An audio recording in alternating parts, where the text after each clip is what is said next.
ரீசெண்டாக வடக்கன் மூவியோடைய டீசரை தான் ரிலீஸ் பண்ணியிருந்தாங்களே. திருப்பதி பிரசஸோடைய ப்ரொடக்ஷனில் தான் இந்த மூவி தயாராகியிருக்கா. இப்போ இந்த மூவியோடைய டீசர் ஸ்டோரியை பற்றி தான் பார்க்க போகிறோமே. இந்தியாவுடைய வடக்கு பகுதியிலேருந்து வந்தவங்க சிட்டிக்குள்ளே மட்டும் நுழைஞ்சு எல்லாருக்குமே வேலையில்லா திண்டாட்டத்தையும் பிரச்சனையும் ஏற்படுத்தலை. கிராமங்கள்லேயும் நிறைய இடங்கள்ல வடகர்கள் தான் வேலை செய்கிறாங்க அப்படின்றது தான் இந்த மூவி உணர்த்துது. ஒரு கிராமத்தில் வடகர்கள் எல்லாமே ஒரு மில்லில் வேலை செய்கிறாங்க. அதே இடத்துல தான் அந்த ஊரில் இருக்கிற மக்களும் வேலை செய்கிறாங்களே. ஆனால் அந்த ஊரில் இருக்கிற மக்களை விட வடக்கர்களுக்கு கம்மியான சம்பளம் மட்டும் இல்லாமல் நிறையாவும் வேலை செய்கிறத அந்த மில்லுடைய ஓனர் பார்க்குறாருன்னு நினைக்கிறேன். அதுக்கப்புறம் தான் மூவியில் பிரச்சனை ஆரம்பிக்குது. இந்த மூவியோடைய ஹீரோவுக்கும் வடக்கர்களுக்கும் ஒரு பெரிய பிரச்சனை வருது. அந்த பிரச்சனை மூலயமா அவர் வேலை செய்கிற இடத்த பகச்சிக்கிறாரு. அதுக்கப்புறம் அந்த வடக்கனை பழி வாங்கணுன்ற மாதிரி அவர் இறங்க ஆரம்பிக்கிறாரு. அதுக்கப்புறம் இவருடைய ஃபேமிலியும் நிறைய பிரச்சனை ஏற்படுது. இவருடைய லைஃப்லையும் நிறைய பிரச்சனை ஏற்படுறத தான் காமிக்கிறாங்க. அது மட்டும் இல்லாமல் இந்த மூவியில் ஒரு வசனம் கூட செம்மையாக வச்சுருக்காங்களே.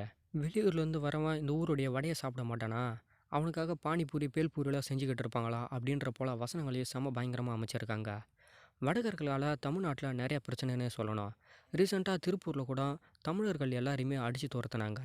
இதை தாண்டி ஒரு காலேஜில் கூட வடகர்கள் எல்லாமே அந்த காலேஜில் இருக்கிற ஸ்டூடெண்ட்ஸ் முதல்ல தொந்தரவு பண்ணாங்களே.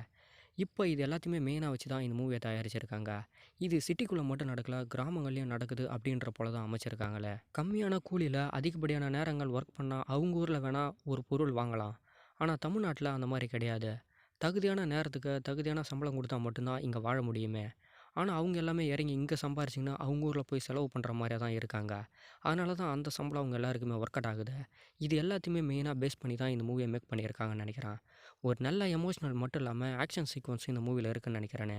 பாஸ்கர் சக்தியோடைய டைரக்ஷனில் இப்போ இந்த மூவியோட டீசர் ரிலீஸ் ஆகிடுச்சே. சம்மருக்கு மேலே இந்த மூவி தேட்டருக்கு வரும்னு நினைக்கிறேன். எந்த மாதிரியான ரெஸ்பான்ஸை தேட்டரில் வந்து கொடுக்க போகுதுன்னு தெரியல.